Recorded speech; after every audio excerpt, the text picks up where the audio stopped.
Oh, and quick reality check. If you didn't already win the genetic lottery and get born into nobility, you're not expected to be beautiful. You're expected to till the land, survive childbirth, and not die of dysentery before 30. So yeah, you probably won't survive this. So, before you get comfortable, take a moment to like the video and subscribe, but only if you genuinely enjoy what I do here. And if you're listening from somewhere magical like Kansas or Kathmandu, drop your location and local time down in the comments. Let's see where our sleepy little time machine reaches tonight. Now, dim the lights, maybe turn on a fan for that soft background hum, and let's ease into tonight's journey together. The mirror you're squinting into isn't really a mirror at all. It's a chunk of polished bronze or obsidian, if you're lucky enough to have one. Mostly it gives you a vague, blurry suggestion of your own existence. Are you smiling? Frowning? Is that dirt on your cheek or a mole that means eternal damnation? Hard to say. Glass mirrors, the kind that actually reflect with any clarity, won't become household items for centuries. The first vaguely usable glass mirrors start popping up around the 12th century, but they're prohibitively expensive and tiny, pocket-sized, like something you'd win at a fair. Nobles and royalty might own one or two, and they're more likely to use them as display objects than for actual grooming. For the rest of us, we're stuck guessing. Still, people care how they look, and not just in a vain noblewoman brushing her hair by candlelight way. Your appearance could signal everything, your class, your piety, even your likelihood of being accused of witchcraft. In fact, appearance was kind of your resume. Pale skin, you must be wealthy, because only rich people could afford to avoid sunlight. Smooth hands, probably a lady, or at least someone rich enough not to muck around in pig pens. Bad teeth, surprisingly maybe a noble. More on that later. In this blurry reflection era, beauty rituals relied more on touch than sight. You feel the shape of your face, the smoothness of your forehead. You smear on pastes with ingredients like crushed rose petals, vinegar, honey, and sometimes, you're not ready for this, animal fat.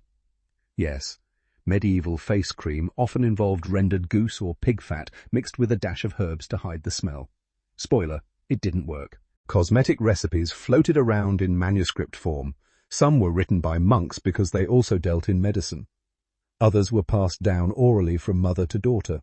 A popular one, a face mask made with egg whites to tighten the skin and give you that freshly waxed statue look.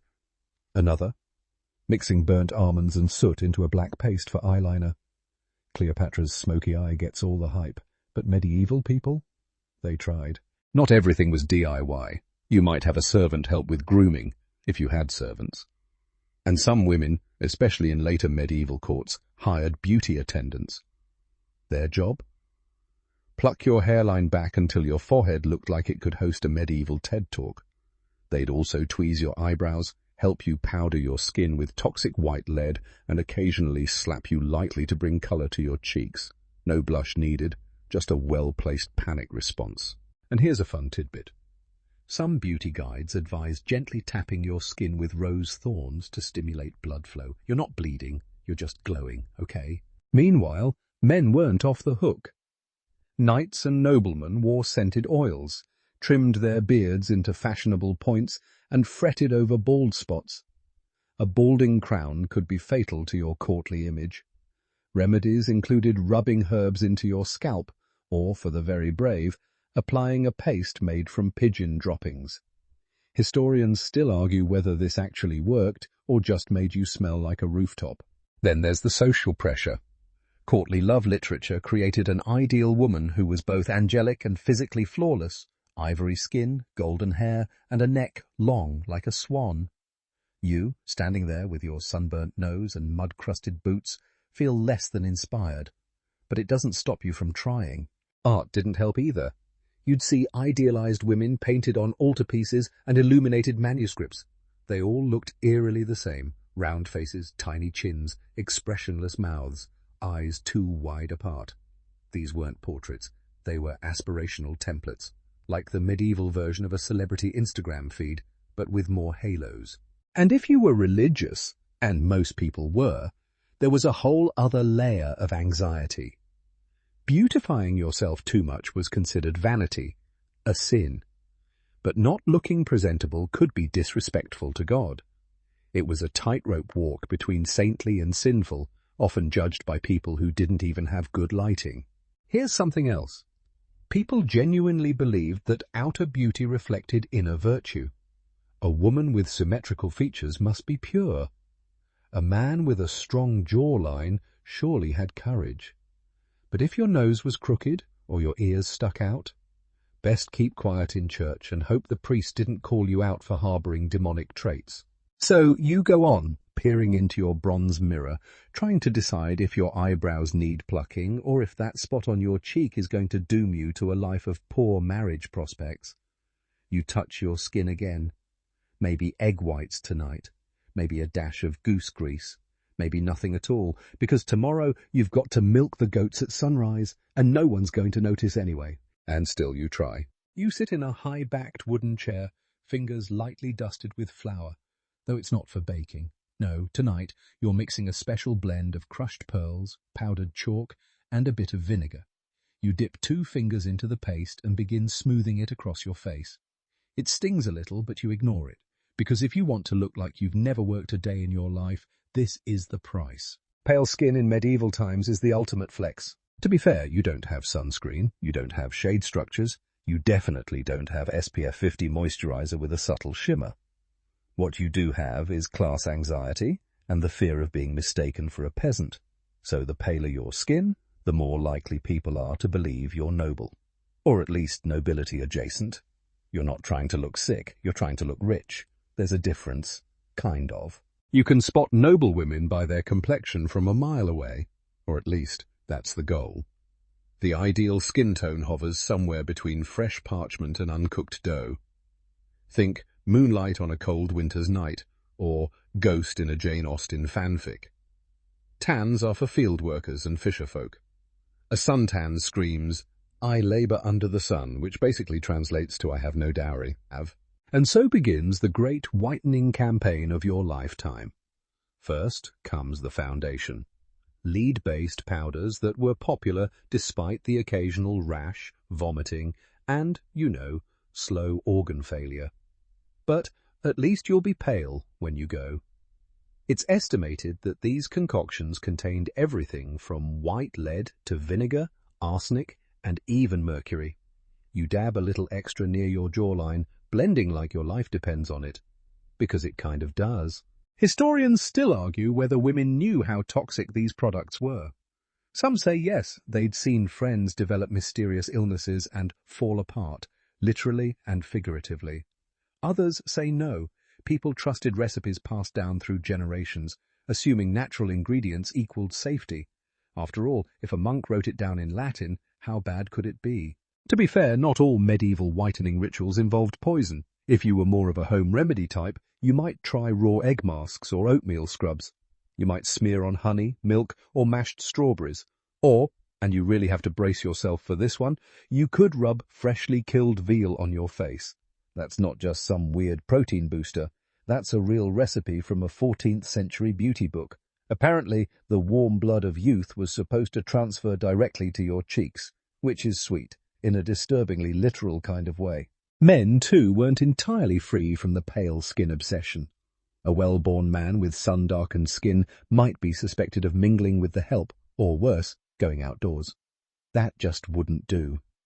Knights returning from battle sometimes wore hats with fabric veils to preserve their complexions. Imagine jousting with a little curtain swaying beside your cheeks, honor and beauty, side by side. And while we're here, let's talk about veins. Yes, veins. Visible blue veins on your wrists and temples were prized because they signaled not just paleness, but delicacy. A woman with transparent skin and faintly visible veins was seen as both noble and ethereal, like something barely of this world. So what did people do? You guessed it, drew them on. Blue paint, fine brushes, and a steady hand could fake that "I'm fragile like antique lace" look. It's all about illusion. You're not actually healthier, richer, or more pure. You just look the part. And that's what makes this period so strange. Beauty becomes theatrical, a kind of performance. You're not just existing in the world, You're staging yourself for it. Mourning rituals might take hours, powder, touch-ups, veiling, and heaven forbid it rains. Your carefully painted-on face might just drip into your soup. Now, if you were lucky enough to have naturally fair skin, your goal wasn't to whiten, but to maintain. This meant avoiding sunlight like it owed you money. Women stayed indoors, walked with parasols, or had servants hold them, and wore wide-brimmed hats with translucent veils that doubled as fashion statements and UV protection. The medieval umbrella, but make it chic. And if, despite your efforts, you did get a little too sun-kissed, there were bleaching remedies for that. Some suggested a compress of vinegar and rosewater. Others swore by a mixture of crushed lily root and goat milk. And one ambitious guide advised rubbing a toad's liver across the cheeks to lighten sunspots. Whether it worked or just startled the toad is anyone's guess. Meanwhile, peasants had no time for any of this. They worked outdoors, period. Beauty was measured in strength and survival, not translucent cheekbones. But that didn't mean they didn't notice the fashions of the upper class.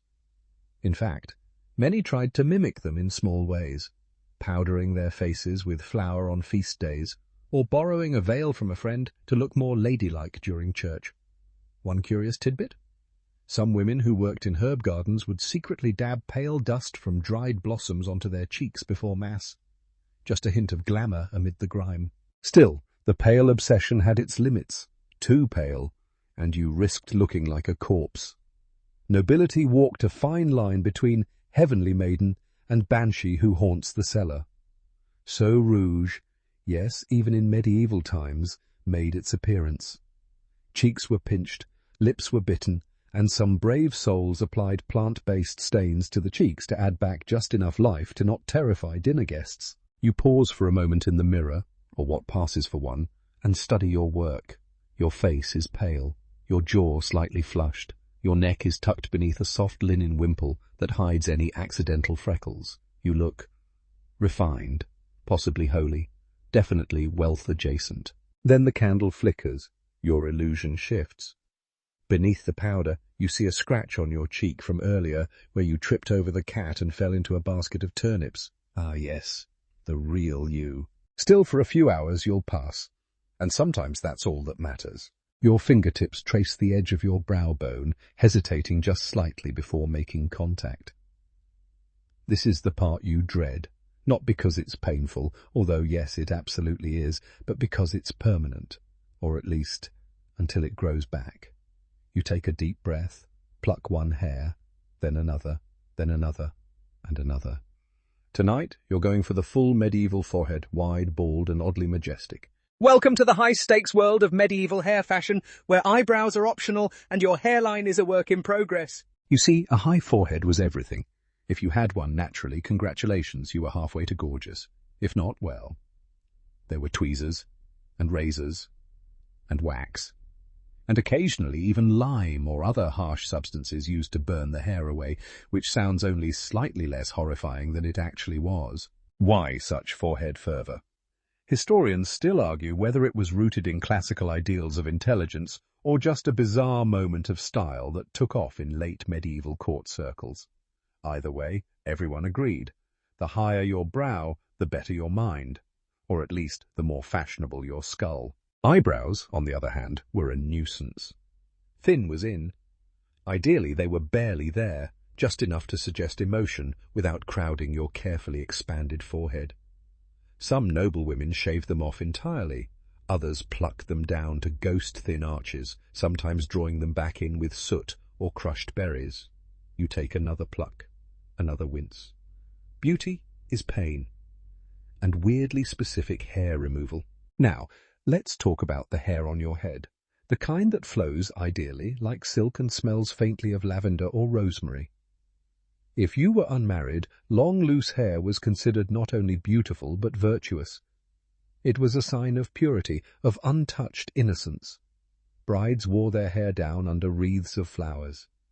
Virgin martyrs in religious paintings were depicted with waves cascading down their backs like golden waterfalls. But once you were married, up it went. tight braids, pinned buns, or elaborate coiled styles, often hidden beneath layers of cloth, veils, wimples, hennins, those ridiculous cone hats, and nets. Modesty wasn't just a virtue, it was required. Exposing your hair after marriage was like announcing to the world that you'd lost your honour, or your sense of style. You reach for your brush. Well, a comb made of bone or wood, more likely. You start detangling your hair, which, by the way, hasn't been washed in a week. Or two. Don't judge. Medieval hair care was more about maintenance than daily shampooing. You'd use scented oils, comb in herbs to mask odours, and sprinkle in powder to absorb grease. Dry shampoo. Medieval folks invented it. Kind of. There's rosemary, which was thought to stimulate growth, lavender for scent, and sage, less for its smell and more for its alleged magical properties. Some believed it could banish negative thoughts or even evil spirits. You're not sure it works, but at least your scalp smells like a garden. For those in the upper class, hairstyles weren't just for show. They were strategic. Ladies in waiting might spend hours crafting braids so intricate they practically required architectural blueprints.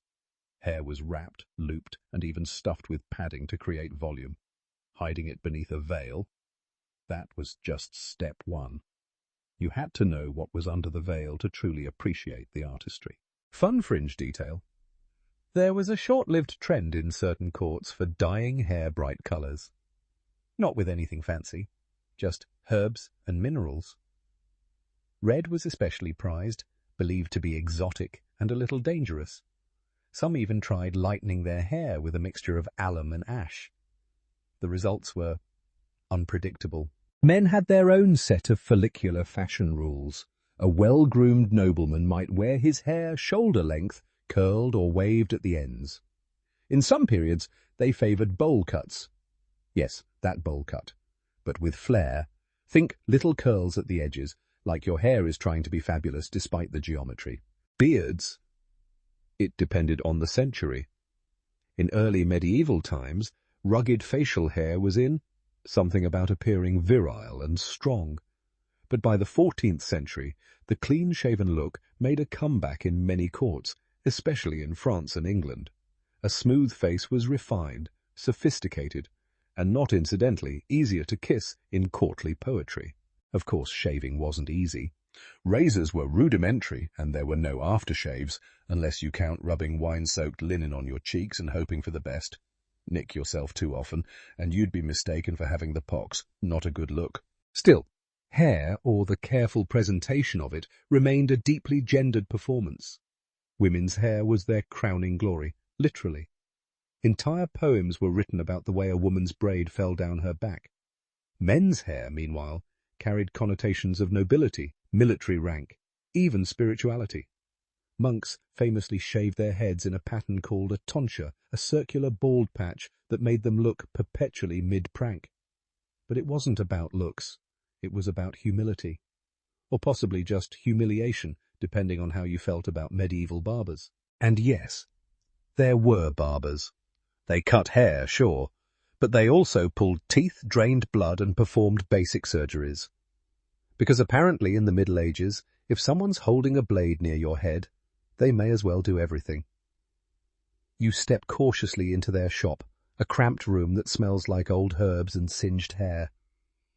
You're here for a trim, but you're offered leeches you politely decline. As you leave, you pass someone with an elaborate headdress. Maybe it's made of silk and gold thread, maybe just stiffened linen. It looks uncomfortable, but stunning, like a miniature tower perched delicately on her scalp. You give a nod. She nods back carefully so it doesn't fall off. Later that night, your scalp still tingles where you plucked your forehead bare. You lie in bed, hair braided loosely to avoid tangles, wondering whether the redness will go down by morning. You'd like to be fashionable, but also you'd like your eyebrows back eventually. Just maybe not yet. You wake up, stretch, and let out a medieval-style sigh, which is basically just a regular sigh, but with more context. Your breath hits the cold morning air, and like a true noble you wonder, do my teeth still make me look fancy?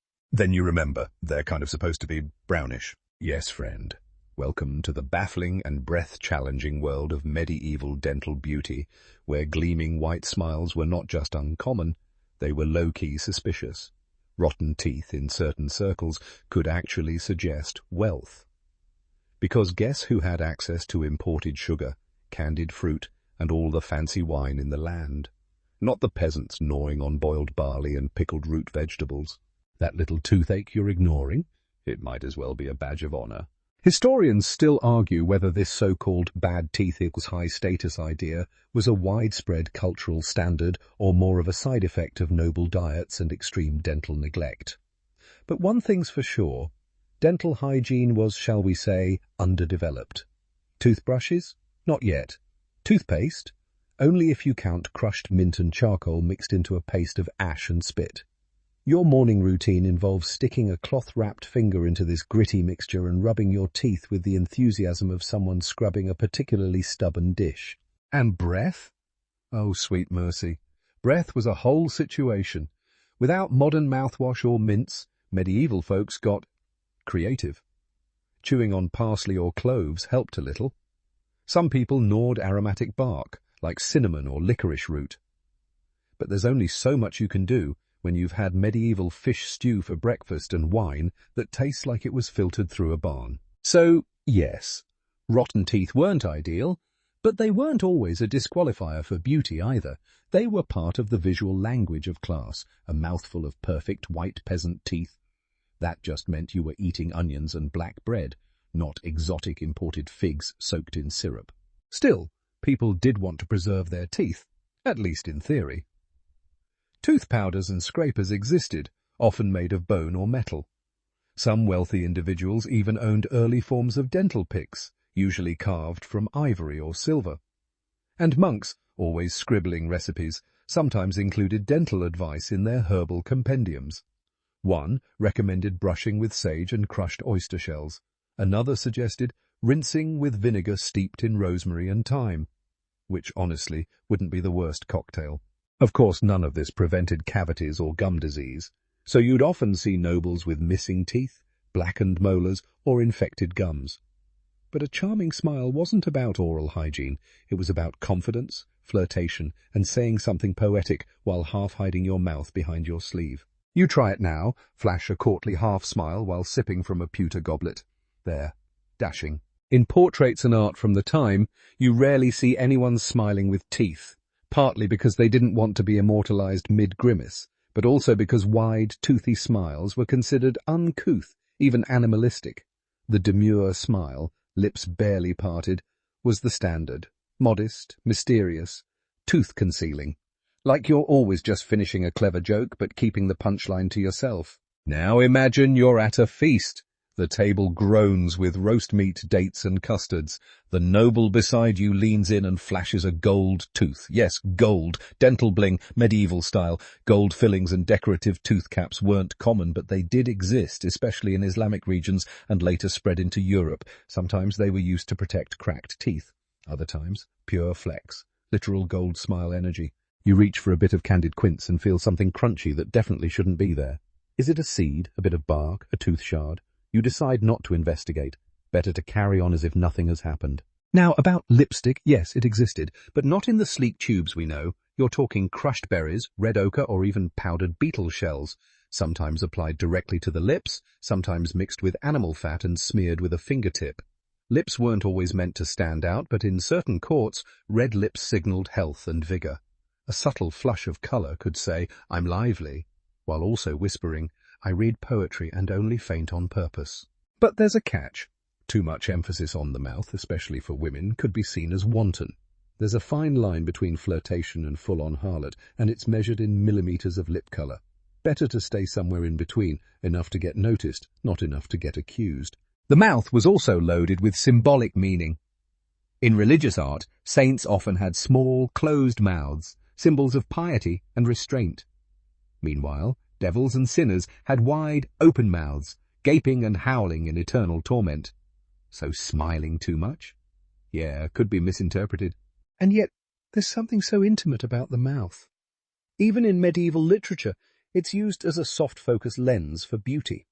A well-written courtly love poem might describe a lady's mouth as rosebud-shaped, her lips petals kissed by dew. But again, subtle. Never her dazzling white smile lit up the room. No one's flashing Colgate grins here. Then again, if you're a troubadour in the south of France, you might go bolder. You'd sing of crimson lips that burn the soul, because apparently poets have always been just a little extra. Back in your candle-lit chamber, you rinse your mouth with weak wine and rub your gums with a sprig of mint. Not because it works, but because it feels like something. Your teeth aren't perfect. Your breath, let's call it rustic. But your smile, soft and measured, might still enchant someone. Maybe even that guy from the falconry yard with the nice cloak and vaguely haunted eyes. You spit delicately into a basin and smile again, just slightly. If you keep your lips together, it still counts. You suck in your breath and brace yourself. The servant is holding a length of something terrifying, whale baleen, smooth and flexible, but also somehow deeply threatening. It's laced through with cord and bound in soft fabric. It looks innocent enough, like a folded sash or an overgrown ribbon. But you know the truth. This is the corset, and it doesn't want you to breathe. Today you're getting cinched, because what's the point of having internal organs if they're not stylishly rearranged? Now, to be precise, the medieval corset, often called a stomacher or pair of bodies, wasn't yet the rigid steel-boned nightmare it would become in later centuries. But don't get too comfortable. This thing still means business. Whalebone, wood, hardened leather, all lovingly crafted to turn your natural human shape into a fashionable inverted triangle. And here's the kicker. You're probably layering it under more clothes. A linen chemise, then your stiffened underbodice, then the corsety part, then the gown, maybe another overdress, a girdle belt, some lacing, and finally, jewellery. By the time you're done, you're both stunning and fully swaddled like a decorative ham. Why go through all this? Because the ideal medieval silhouette, especially for noble women, was long, lean, and ever so slightly tubular. Think of a church spire, or a chess piece. Wide hips weren't quite in yet, but a narrow waist? Always chic. If you could cinch yourself into a shape that whispered graceful fertility without the actual risk of childbirth, you were winning. There's no scale in your bedchamber, no calorie counting, but the shape of your body is under constant surveillance, especially at court. Your figure says things about your lineage, your discipline, even your moral purity. And nothing says, I respect societal norms, like a garment that compresses your ribs so tightly you can't eat more than a fig at dinner. Historians still argue whether medieval women wore corsets daily or just for formal occasions. Some say the tight lacing fad didn't fully arrive until the Renaissance. Others point out surviving garments and illustrations showing clearly shaped torsos long before the 1500s. What's certain is that medieval ladies were no strangers to fashion discomfort. Now imagine a day in this thing. You walk with shorter steps because you physically can't stride. You sit, but only bolt upright, lest the boning jab you in the spleen. You take delicate bites of your pottage and avoid any food that might cause, let's say, digestive rebellion. And if you faint, that's fine. Fainting is very in this year, delicate as a daisy. And just so we're clear, it's not only women who shape themselves. Men have their own form of bodily performance. Doublets are padded to emphasize broad chests. Hose are tight to showcase shapely legs. Codpieces? Let's just say they're exaggerated for effect. There's a whole world of subtle sculpting going on, just more focused on shoulders and thighs than waists and busts. Speaking of busts, the medieval era wasn't obsessed with cleavage the way later centuries would be. Modesty reigned, especially in religious countries. Gowns were high-necked or squared off at the collar, and any hint of the bust was usually disguised under layers or hidden behind carefully arranged brooches. The shape of the bust was noticed, especially if it created that gentle curved line beneath a fitted bodice, but it wasn't displayed outright. Unless, of course, you were in a royal court known for pushing boundaries. French and Burgundian fashions sometimes dared lower necklines, especially in evening dress. But even then, it was more about hinting than revealing. The art of the tease. A shoulder bared here, a swan-like neck there. You weren't selling sensuality, you were selling mystique. Let's not forget the girdle, a belt, usually ornate, worn around the hips or waist. It wasn't just decorative, it helped hold your layers together and could symbolize everything from marital status to spiritual virtue. A young maiden might wear a simple braided cord, a married woman, a bejeweled belt with tiny religious charms. And if you were feeling scandalous, you might let the girdle slip just a little lower on your hips, hinting at a shape that the dress itself dared not show. Oh, and maternity wear? You wore what you had and adjusted it with side lacings or opened panels. Fashion didn't stop just because you were pregnant. You were expected to keep up appearances, swollen ankles and all. Queenly portraits often show expectant mothers looking ethereal and vaguely bored, draped in yards of brocade, hiding everything under folds and fur trim. As for undergarments, medieval lingerie was functional, not frilly. Linen shifts absorbed sweat and protected outer garments. Some wealthier women wore drawers or underpants of sorts, but they were rare. There's an ongoing debate among scholars about whether women wore any form of supportive undergarments similar to bras. Some surviving illustrations show tight bandeau-like wraps, but whether they were meant for support, warmth, or modesty is unclear. Either way, the medieval push-up bra was definitely not on the shelves. You look in the mirror again, your reflection ghostly in the low light. Your silhouette is straight and noble, your waist cinched, your hips softened by layers. You sway slightly, not because you're fainting yet, but because it takes actual balance to stand upright in this amount of structured fabric. You could fall over like a toppled chess queen. But you look the part, and in this world that's half the battle. You lift your chin, smooth the front of your overdress, and prepare to descend the stairs.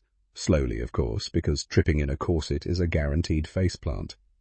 With each cautious step, the soft clinks of your girdle chain follow behind, announcing your presence like a wearable wind chime. At the bottom of the staircase, a page looks up at you and bows. You nod, gracious and slightly dizzy. Inside, your ribs are whispering, "Please sit down," but you smile serenely, as if comfort were a concept you'd never heard of. Because beauty here isn't about ease, it's about illusion. And tonight, you're the masterpiece. You're up before sunrise again, not because you're a morning person, but because today's facial involves live leeches, and they're most effective before breakfast. You lie back on a cold wooden bench while a thin, leathery woman with precisely no bedside manner applies one to your temple. It wriggles, latches on, and you try not to scream. After all, beauty is about sacrifice, and possibly mild blood loss. Yes, tonight we're diving into one of the most charming aspects of medieval beauty, the rituals that hurt. Because what is radiance if not the price you pay for it in stings, stabs, and strange smells? Your leech facial is just the beginning. In noble households, the pursuit of a glowing complexion often involved balancing somewhere between homemade skincare and full-on witchcraft. The logic was, if it burns, stings, or makes you cry, it must be working. One popular trick was a vinegar bath. Sounds simple enough, right? Just soak in a nice wooden tub filled with warm water and a generous splash of vinegar. Maybe rose water if you're feeling decadent. Except this isn't your apple cider TikTok cleanse. This bath is harsh. Stripped skin, red splotches, and the lingering scent of salad dressing are just part of the glow-up. You try not to shiver as you climb in. The vinegar seeps into every tiny scratch or blemish, and suddenly you're more awake than you've ever been. You lie back, eyes closed, pretending you're at a medieval spa. There's even a bowl of fruit next to you, although it's mostly decorative and contains one bruised pear. Historians still argue whether these beauty treatments were practiced universally or mostly by the elite. Certainly, poorer women couldn't afford rose petals and imported oils, but some treatments were surprisingly low cost and widely shared.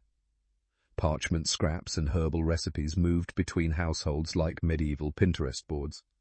Many women kept little notebooks full of scribbled potions, beauty spells, and advice passed down through generations. Whether they worked is debatable. Whether they felt like they worked? Well, that's the real magic. And if the bath doesn't help, there's always the snail slime. Yes, you heard that right. Snails, slugs, nature's little mucus factories. Their slime was harvested, gently, though we're not sure how, and applied to the face as a balm for wrinkles and redness. It was believed to be cooling, healing, and anti-inflammatory. You, being very dedicated to this beauty regimen, gather a few from the garden in a clay dish and watch them slowly make their way across your skin. It's soothing. Or gross. You haven't decided. Then there's the egg white mask. That one actually feels a little familiar.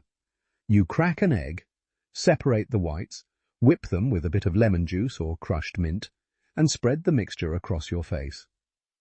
It dries quickly, pulling your skin taut until your cheeks feel like medieval parchment. After 20 minutes, you wash it off with tepid rainwater, and voila, you're basically a 14th century influencer. But some treatments take a darker turn, like crushed animal bones, sometimes used as whitening powder, or powdered lead, which helped even out skin tone right before it helped even out your lifespan. Lead-based cosmetics were so common that they were sold under charming names like Venetian ceruse. The resulting glow was unmatched, unless you count the soft blue veins and the occasional numbness in your extremities. You sit at your vanity, a wooden stool next to a cloudy bit of polished tin, and admire your face. A little blotchy, a little puffy, but you glow, sort of. Your servant begins mixing another treatment, this time for your hands. After all, your face isn't the only thing people see. Noble hands were supposed to be soft, pale, and uncalloused, basically the opposite of functional. You soak your fingers in warm milk and honey, while she gently scrapes off dirt and dead skin with a bit of linen. She rubs in scented oils, lavender if available, goose fat if not, and wraps your hands in cloth to soften them overnight. Now about nails. There's no polish, no acrylics, but clean-shaped nails were a small luxury. Some women tinted their nails slightly pink using berry juice, though it faded quickly. Most just kept them short and tidy. Long nails were impractical unless you had seriously idle hands, and even then people might assume you were a witch. Which brings us to beauty superstitions. They're everywhere. A mole on the left cheek? Might be a witch mark. A birthmark in the shape of a crescent? Possibly divine. Slight asymmetry in your face. Tread carefully. You might be cursed or just a bit suspicious. People looked for signs and symbols in every freckle and eyelash. The line between beautiful and bewitched was very thin. So what do you do to avoid suspicion while chasing beauty? You lean hard into religious justification. Some women prayed while applying their treatments. Others sought advice from nuns known for their herbal knowledge. Monasteries often kept the best gardens: basil for bad breath, rosemary for hair, myrrh for the soul. If it smelled nice and came from the ground, someone was putting it on their face. You try a new experiment tonight. A blend of crushed violets, almond oil, and water left to sit under moonlight. A lunar essence said to purify the skin and align your aura. Does it work? Hard to tell, but it smells incredible and feels fancy. You pat it on, imagining it absorbing starlight. Meanwhile, across the manor, the men aren't exactly lounging in filth. Knights might apply salves to ease sunburn or sword rash. Yes, that's a thing. Young squires washed their faces with rosemary water before presenting themselves to ladies. Even kings had beauty rituals, though they were often disguised as health tonics. Charlemagne supposedly had a thing for soaking in hot springs and using scented oils, because even emperors want to feel silky. And then there's perfume. Well, not quite perfume as we know it. More like herbal waters. Lavender, rose, orange blossom, musk, applied to wrists, hair, or even clothing. Anything to mask the scent of a body that's gone a week or more without bathing. You lie back, face glowing with snail mucus and moon serum, and stare at the ceiling beams.